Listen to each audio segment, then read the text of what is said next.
Al Abbatiello, United States Marine Corps, World War II.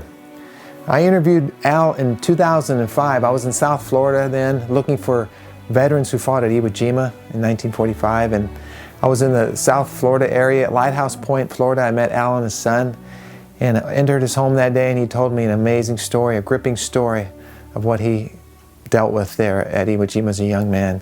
Al was a corporal, assistant squad leader with the 5th Engineer Battalion, Company C, 5th Marine Division. He was a demolition man attached to the 3rd Battalion, 28th Marines on Iwo Jima. And like I said, he tells a very gripping story, and I'm happy to bring it to you today. I'd like to thank Neil Sommerfeld. Thank you, Neil, for sponsoring this story, making it possible for many people to hear Al's story today. I thank you, Neil, for your patriotism and your dedication to our country and to our veterans, and I welcome you aboard. If you'd like to sponsor one of these stories, folks, please, I encourage you to do so. There's information in the video description and in the comment section of this video. And you can go to my website, larrycappetto.com, and find more information there.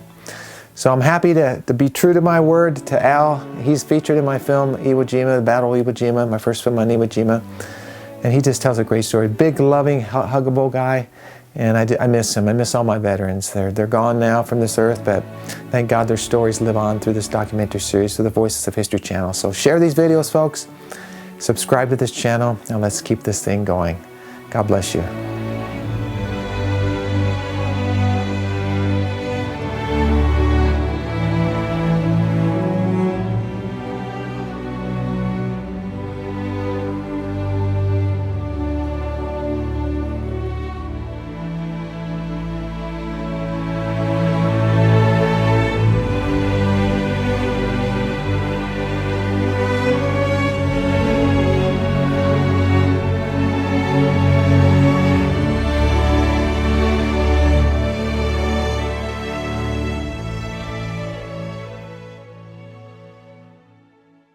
5th Engineer Battalion. Is that part of the 5th Marine Division? It's the 5th Marine Division. Okay, what was your rank and your job title? I was a corporal, and I was an assistant squad leader.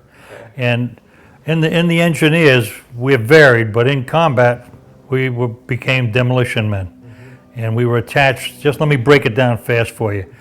You know, there's a regiment, and our company, C Company, 5th Engineer Battalion, was attached to the regiment. Then the platoons were attached to companies.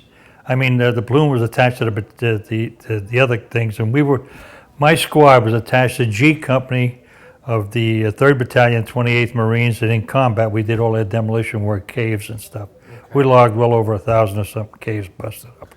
Now you went in onto the island on February 19th. Yes. Can you tell me where you were the night before the landing and what your thoughts were? We were aboard ship, and generally, I can't even remember, just generally we were just hanging there. Guess we were a little bit worried. I was reading a Western book somebody just gave me, and I finished it on the Higgins boat going in. I didn't want to not finish it. That was a Zane Grey thing or something. What did you know about Iwo Jima at that time? Nothing at all. I mean, they had told us what it was and that, you know, what to expect and all that, but I didn't know a thing about it as far as, you know, I never even heard of the place until we got there. Actually, the rumor when we loaded ship, which in Hawaii, because we were stationed in Hawaii where we trained, was that we were going to Chichijima. And old Tokyo Rose came on over the rail and said, "See, you guys are heading for Iwo Jima," and we all laughed. But she was right. We went into Iwo. Do you remember getting into the Higgins boats, going down the nets that morning? Yes. What do you remember about that? Actually, the water was a little on the rough side. So rather than climb down a net into the Higgins boats, we got into the Higgins boats, then they lowered them. Because a couple of guys got hurt previously, and they just did it that way. Do you remember the ride into shore that morning and if they were shooting at you? No, we were rendezvousing for the longest time. I think we were supposed to be, I don't actually remember, I think we were supposed to be some sort of reserve going in. So we didn't go in on the initial landing itself. But they called us in real early, and I think it was maybe the 8th or 9th wave we went in. And the beach was just starting to get on the hot side. And then from then on, it just progressed. Okay, we're looking back 60 years, but what do you remember about the landing, and what was going on the beach, and you said that they had started shooting at you and the artillery, mortar, and all that. So, how old were you now? About 19? I was just, 19. First time in combat? Yes. What are you seeing? Wow, what are you thinking? What's happening when you're hitting the beach? Well, you're looking for, the beach, first of all, was, you couldn't even run on it. I mean, that was sounds like running on oatmeal. I mean, it just wasn't compact. So I dove into the first big shell crater that I saw, and there was a good 3 or 4 or 5 guys in there already, and rolled down in there. And our mission, we were supposed to rendezvous on a certain part of Green Beach. So after we got situated in the seam, then I started belly flopping over to the middle, flowing over, and getting out to the middle and of the beach. And then from there on, we did what we had to do. Were they shooting at you then at that point? I'm sure. There was so much firing going on, and not that I can physically actually say they were shooting at me personally, but there was firing all up and down the beach. We were the last Higgins boat on the left under Mount Suribachi, so we were really at right in their sights because they could look right down and we're the start of the line. Were any of the other Higgins boats maybe blown up or anything Yes. happening? Matter of fact, going in, one of the Amtraks or whatever it was that landed before us had been hit and disabled, and it was just rolling and running around, and it hit our Higgins boat just prior to hitting the beach. So they dropped the ramp came down, and we weren't up on the beach, so we waded in knee-deep water going in there, yeah. What about the casualties? Were they mounting already at that point? Oh, yes. There was. They were on the beach, and you can see some. Not that many on the beach. A little more on the upper terrace. There was 3 terraces on that beach, and of course, that was protection against the front, more or less. But from Suribachi, they could rake us right up and down off the mountainside, and so. The casualties in our area was a little on the greater side, and they, as they got up to that 3rd terrace, there were like 3 terraces that the waves, however, had done it, and then you go over the top of that. Then we went across the beach. I don't think the island was any more than 700 or 800 yards wide at that point to the other side, but we didn't. We just stayed up on the upper level of the beach for that night. Then we went in we went to they set up a battalion CP, and we dug in around this battalion CP, and every morning we would report to the G company, my squad would anyhow, and then at that point we'd break the squad up into 2. Harris was the squad leader, I was the assistant squad leader. He'd take 4 or 5 men, and I'd take 4 or 5 men, and we spread out to the different platoons on the front. So tell me what you did the first day or the second day as a squad leader. Were you attacking pillboxes? What were you doing? We were blowing up caves mainly. Tell me what you do. Yeah, actually, when we get the infantry gets into a point where they're getting a lot of fire from caves, and they really can't advance without being shot in the rear end. So they call us in, and we blow the cave up, try to seal it as best as possible. So the first day we were just blasting caves on and off on my side, and we were almost to the other shoreline, to the other side of where we landed, so it was sort of a rough area. And we were just going along as they called us and told us that cave's a problem. They would cover us, and we still did the second day. I don't think the tanks were there yet, so we didn't have any kind of that cover, just infantry cover. And we blasted caves and, call in the flamethrower. The flamethrower was not with us. The flamethrower was with the infantry. And we'd follow, hit the caves with flame, and then we'd go in and blast them.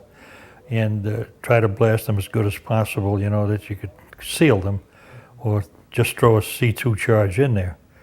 And it was, I don't remember it actually. It's just the things that go along and happen, I have a hard time recollecting every minute or hour of the island. I only can remember a few. We got to Suribachi base, and there was one particular coastal gun that was sticking out, and it had been hit by the artillery and by bombs from the planes, but it was open. They were getting a lot of fire from that. So they called us in, and we went in. We set a charge on it, and I sent the kid up. The other guy up. He set the charge. It didn't go off. So then I took another charge, set it, and I ran up myself and laid it up on top. And that time there was whatever it was raining like hell too. There was, I don't remember. Coming down, I stripped and rolled because this was up the side on the top. We had to go on top to put the charge. And I came down and I went to the foxhole, and the thing went off, and we did what we had to do. But then my foxhole buddy says, "Christ, your face is blown away." But what had happened was a grenade. They were rolling grenades down on us, and I caught a bunch of very fine slivers in the face, broke my nose and stuff. But I thought that was all because I fell and rolled. I said, "Yeah, well, I fell down. I hit my face when I went down." So they sent me to the battalion aid station, and the lieutenant said. He had come in, he checks with us every so often. A lieutenant used to roll with us. And one day he'd be one, then with another one. So the lieutenant happened to be close by. And he told me to go to battalion aid station and get patched up. And that's when they raised the flag. Tell me about the flag raising, what you saw and how you felt. I was in the battalion aid station, being patched up. And it turned out what it was I'd get hit by shrapnel, broke my nose, and just peppered the whole left side of my face. And as we were in there, and I was just outside waiting to be treated, and it was bloody as hell, a lot of casualties in that thing. So, I mean, mine was such a minor wound that I was just waiting, and somebody said, "There goes the flag."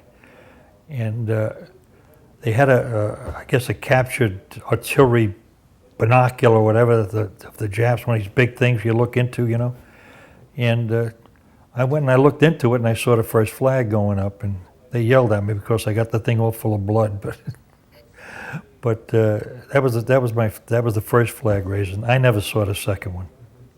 You remember how you felt when you saw that? Yeah. Hey, the battle's over. I'm going home. Exactly. That's what we felt. That's what we had to do. So once that was done, we figured we did our job. And that was it. We're going home. I mean, we got this island secured, which was far from the truth. Because the other side of the island was the roughest there was. Because we laid out for a day, and then we went to the other side, and we worked another 20 some odd days up that way, which were very bad. Yeah, I want to hear about a little bit of that, but first, what do you remember seeing in that battalion aid station? You said you saw a lot of casualties. Describe what was going on inside the scene.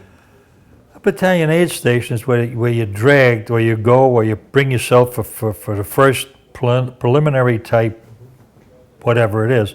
If you're carried in there, or you go in or whatever, and they treat you there, then they run you off to the beach, where they had other medics and stuff that probably, I don't know what happened over there, but that's the first treatment.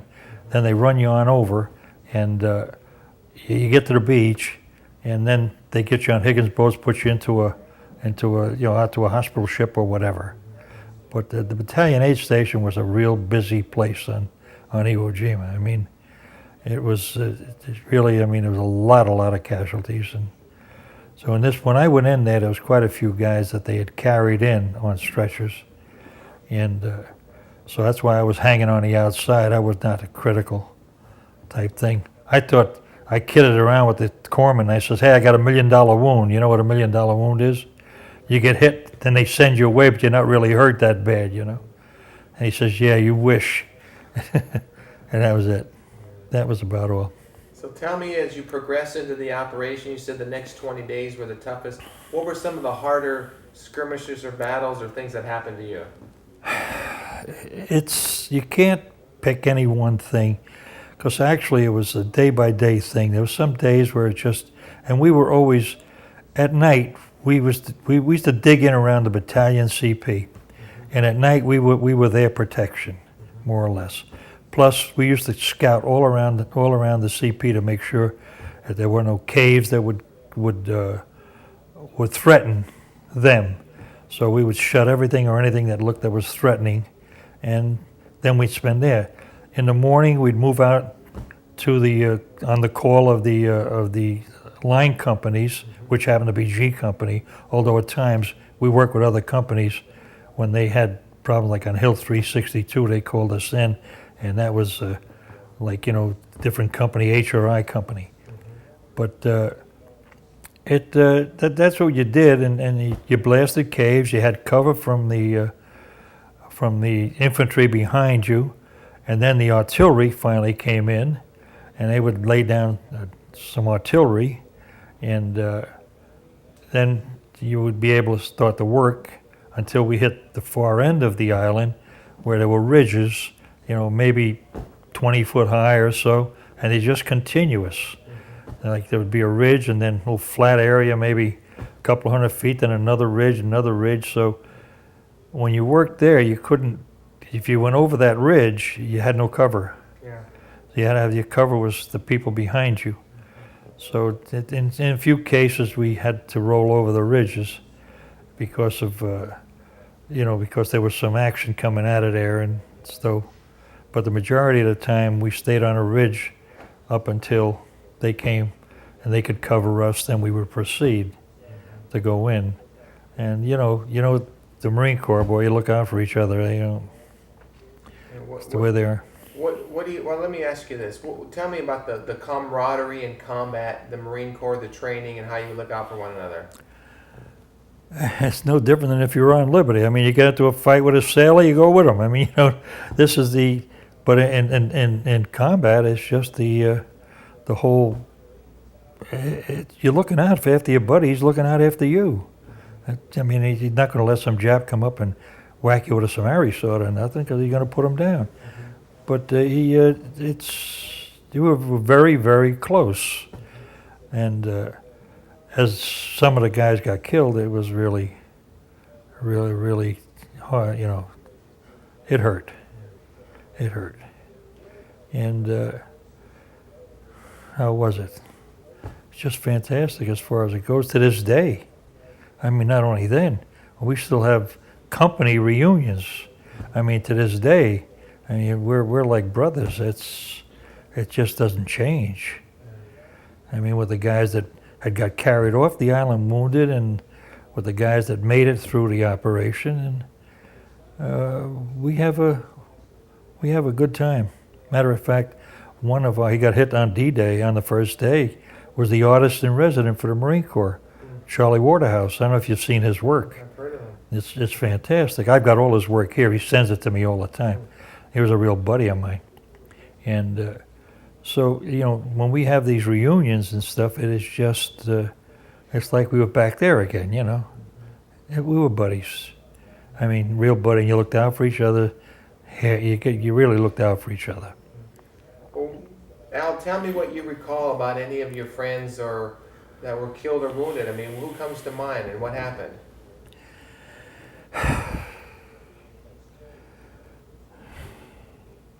I went to Iwo Jima with a purpose the last time. We buried two of our guys in a cave. And in contact with the lieutenant, he had sent the coordinates of where that cave was so they could have been taken out and put in the main cemetery. And he got a letter back that they couldn't locate the cave.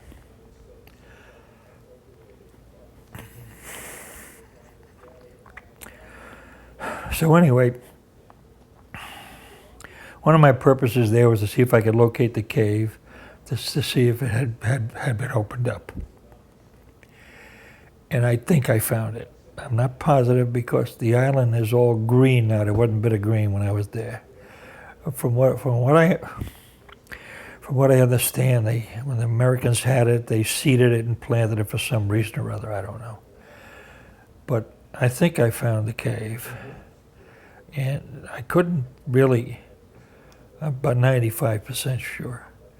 We closed the cave with the two in it, not with demolitions, but with bulldozers, with an armored bulldozer. Because that's what we were doing at the time, was protecting this dozer. And so we just scraped the stuff off the top to seal the cave rather than put charges in there with our two guys that were in there. And I think I found it, but I think the top was so thin the whole cave caved in. I think they opened it up. There's a lot of tractor treads all over the place where you could see there had been a backhoe or something in there opening it up. So that was my main purpose for going over to the island. I think we did it. What can you say about the Seabees that were in the operation? I had no contact at all with the Seabees, none whatsoever. And the only thing I know is we borrowed a D6 or something. What we had were real antiquated bulldozers, and they were armored, and they had been blown up, so we had nothing to work with. And we borrowed a CB D6. They had better equipment than we did, dozer. And other than that, I had no contact at all with the Seabees. They were, as a matter of fact, they were, beach parties and working over at the airfields and stuff, which was well behind us. I don't know if they landed D-Day or the second. I have no idea. I don't know. Now, what were you doing during these days? I mean, the 20 days after the flag raising, what specifically were you doing? I mean, tell me as a squad leader, I'm still not clear what your particular job was. My particular job, I had half the squad most of the time, and we were called in to blast caves, mainly caves, and pillboxes. We had to blow up a few pillboxes. We blew up the general's pillbox. We couldn't even get into it. They couldn't. They had bypassed it, and we set all kinds of charges on it, and it just couldn't fracture it. But they came in later, and they did it with shape charges, which we had finally gotten a hold of. If you know what a shape charge is? No. A shape charge is a charge that fires, and it's like a cone shaped on the bottom, and all the power goes inside, then comes out straight out, penetrating, concentrating all the power in one spot. And so that they understand, they did crack it up with shape charges, and they finally put some down, blew the top off it. But that was after we had passed it, where it became neutralized, so to say. But all the other times, all we did was blast security around the CP at night, and during the day work with the infantry companies to take care of their problems. Minefields, we had 2 minefields, and we got in there, and then before they could advance, we had to clear them out, and so we cleared out, made pass through 2 minefields, and generally that was about it. And get rid of any kind of thing that was threatening it in an explosive nation, you might say, because we were supposed to be experts in explosions, and all we had to do was blow up stuff. We never could, if they were going to blast for a road or something, we'd blow the thing away. We were just trained to be demolition men. Al, why did we need Iwo Jima? What was the strategic importance of that island? Actually, the bombers that were leaving Saipan and Guam, raiding Tokyo, or raiding Japan, on the way back, some of them were shot up. But on that island, they had fighter planes that would give the bombers problems. And also, coming back, a lot of disabled bombers that couldn't make it back, it became a landing field for them. I don't think that was the primary purpose, but I think the fact that it was 2 airfields for fighter planes to intercept our bombers going to Tokyo or to Japan. So I think that was the main reason for taking the island. So you're working your way, your demolitions, you're blowing up caves and pillboxes. Did you encounter the enemy? Did you see them? In a few instances, yes. We had, matter of fact, where we buried those 2 fellows. One had come out of a cave just prior to that happened to be connected to that one, and well, we put him down, and then there was a few others. As we were acting security for the dozer, they came out trying to put, I don't know what they were trying to do. They just showed themselves, and they were put out. And yes, there was some, but not that many. I don't think I didn't see any more than 2 or 3 through the whole operation. although we got a lot of fire from them, they were all well hidden, spider traps and whatever else. They had these little spider holes where they would lift they'd be in a hole with a lid on it, you know, that then they'd lift it up and shoot after you passed by. So that, you didn't get to see too many, and none of them gave up. So we had a few trapped in a cave, and they were trying to get an interpreter in there. This was back when we were doing some security, and the interpreter was a Korean or something. They wouldn't come out, and they just started yelling. They did come out later on, just running, and they would just put down. What do you remember? What do you think was the worst thing you saw on that island? Other than seeing my buddy with the front of his head blown off. Yeah. It's just the amount of casualties. It's just they were all over the place. I mean, it just.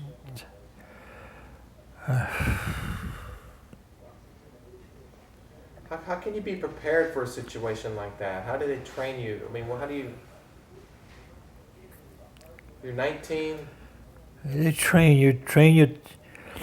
They train you to be a fighting man and to be, to go to your objective and do it, whatever what. And you got to depend on your buddy. Your buddy depends on you, and you never forget that fact. Yeah. And how do they train you? I don't know. I don't think how anybody can be trained to go into a gory thing like that. And believe me, it was gory. And not that at the time, it didn't affect me as more than it does now when I talk about it. Yeah. I've seen guys with their guts in their hands, and whatever. It was the worst parts were the other guys that got hit badly, and especially if you knew them. Did you talk much about the war after you came home? No. I didn't think so. He just general talk, but you never go around. No, I don't think so. Does it seem like 60 years ago, or does it seem like yesterday sometimes? Actually, all this stuff that's coming up now, like the return to Iwo Jima, I keep getting calls from the Iwo Jima veterans to go to some sort of a deal, and then I belong to the Marine Corps League down here, and just recently more than ever, it's been coming back to me. And before it wasn't discussed too much. It just, even at our reunions, you never talk about then. It's just because you see guys there that got hit on the island, and now they're still in shape, and I was a kid on the island, so a lot of the guys are a lot older than me, maybe 2 years or a year older than me. So lately more, it's been coming around more, especially with the Marines in Iraq and stuff now. I can understand what they're going through, although we didn't fight that kind of a war. We knew what we were shooting at. And yeah. They don't know from one to the other who's going to be shooting at them. What does Iwo Jima mean to you today? I can't answer that, actually. It was an objective we had to go and take, and we were trained to do it, and we did it. And whether it means to me today, I have no idea. We did what we had to do. We went in there, and did it shorten the war? Possibly. Because the Truman may have never gave the order to drop the A-bombs, or the planes may have never gotten there if there wasn't Iwo being secure, because they flew out of Saipan or Tinian. And I don't know what it means to me as far as there's a place where a bunch of us served. What does the flag and freedom mean to you, Al? Flag and freedom? Yeah. Everything in the world. I fought for it. My kids are strictly patriotic. My dad, he was an immigrant from Italy, but he was more American than any guy you ever knew.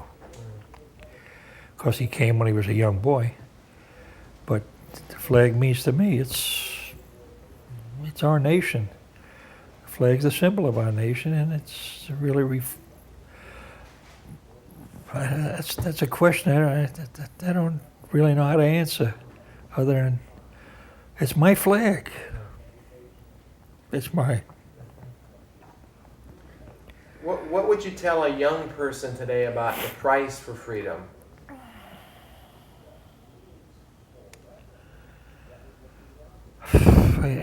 Today is hard. Here again, it's a hard question to answer.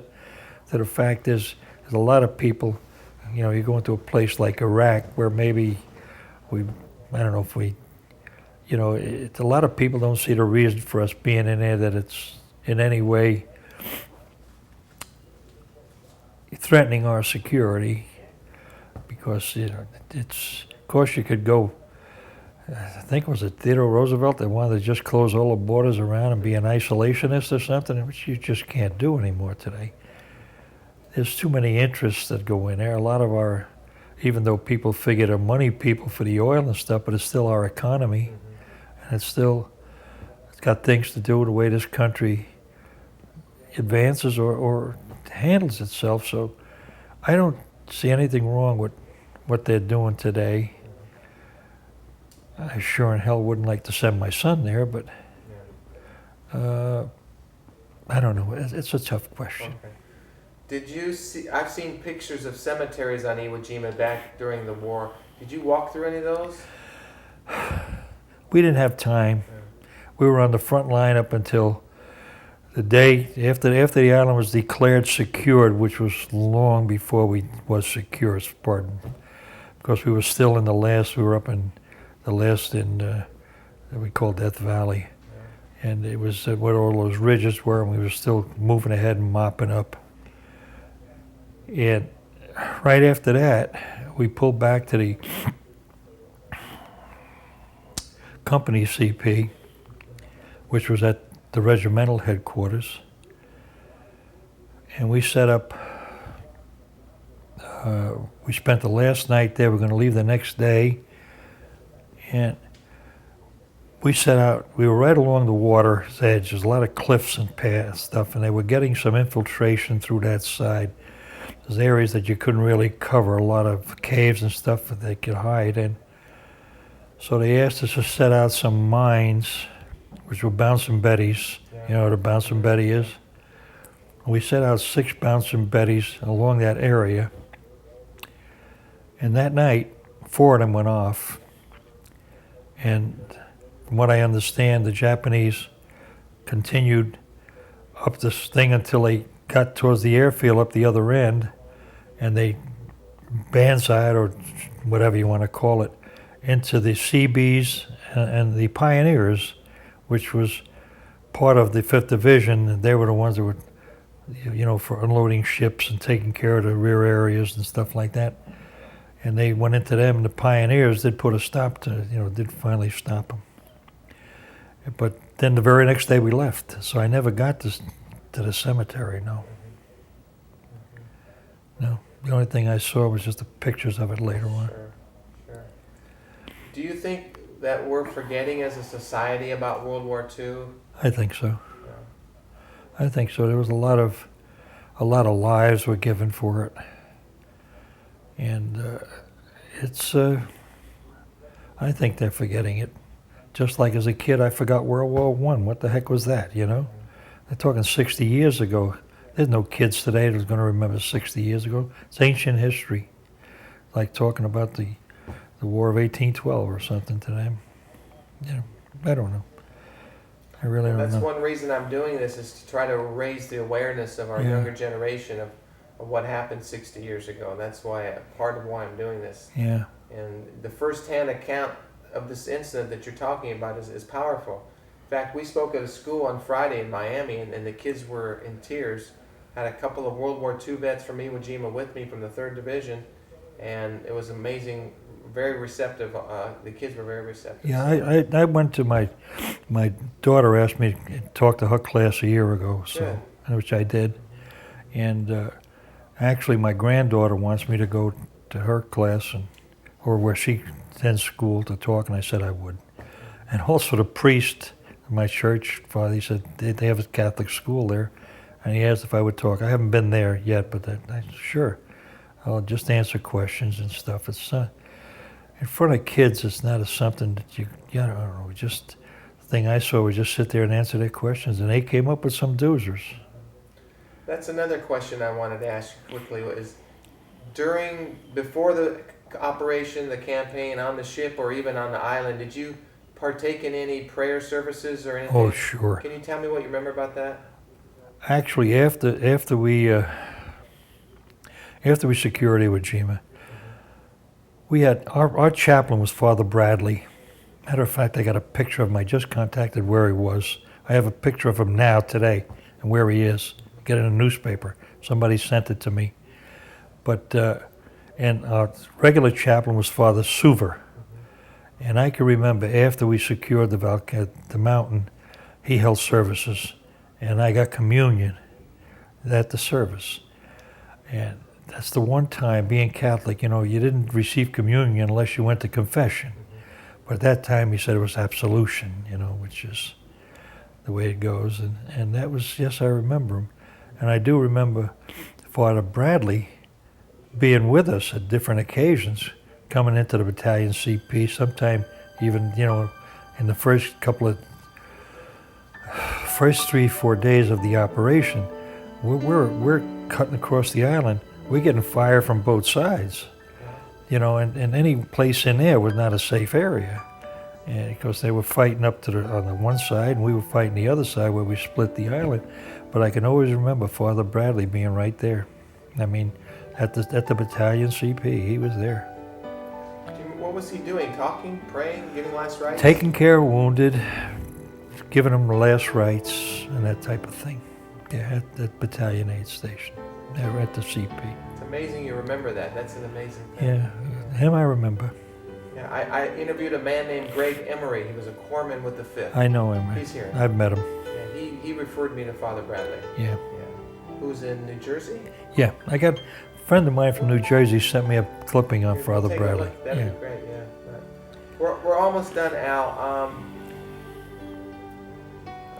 Tom Brokaw has said the World War II generation is the greatest generation. Do you agree with that, and why? I agree, because I was part of it.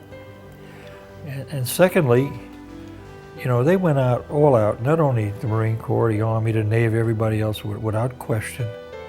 They just went and did what they had to do and did what they were told. Not that they were told more than I would imagine the Marine Corps, it's not that you're told, you feel you have to do it. I mean, it's not that it's a direct order, go and do it. That's your job, you're trained to do it. And I think that it's just, whatever. Yeah.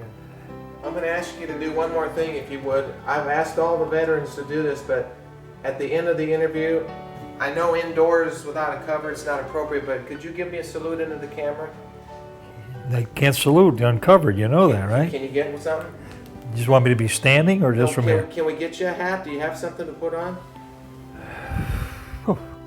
I guess so. If I not, don't think it'll fit my head anymore. Well, if not, I mean, again, I've asked some of the guys and they've gone ahead and done it. At the end of my film, I have a salute, and if you were to watch the end of I see it. It's a nice... I got a piss cutter, excuse me.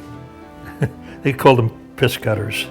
I think I got one inside with the emblem on it. Okay, you want to go grab that? Yeah. We can come back?